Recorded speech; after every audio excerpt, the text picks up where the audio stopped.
She wanted to know which method was best for the sweetgrass population, a true joining of her Potawatomi upbringing and her academic career. She suggested this idea to her student, Lori, for Lori's thesis.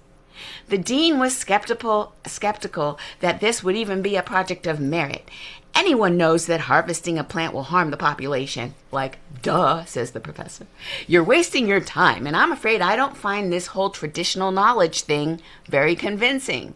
Now, this is great. Back to me. Listen, we're setting up the whole story. Now we have a conflict.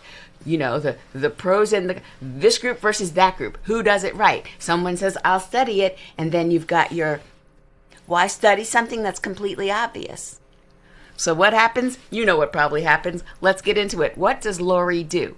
Lori says, well, I shall continue and do my experiment. Lori identified and marked off 3 strong patches of sweetgrass. She carefully counted every stem. 1 patch would be harvested by pinching, 1 by pulling, and 1, the control, would be left completely alone. For 2 years, the patches were observed. They were harvested at the appropriate times, never more than half.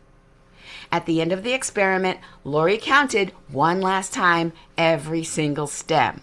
I don't know about you, but I'm sitting on pins and needles, and I've got the story right here. Her statistical analyses were all sound and thorough, but she didn't even need any graphs to tell the story.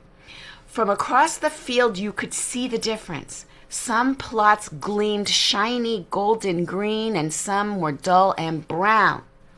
The surprise was that the failing plots were not the harvested ones, as predicted, but the unharvested controls were the ones that were failing. The sweetgrass that had not been picked or disturbed in any way was choked with dead stems, while the harvested plots were thriving.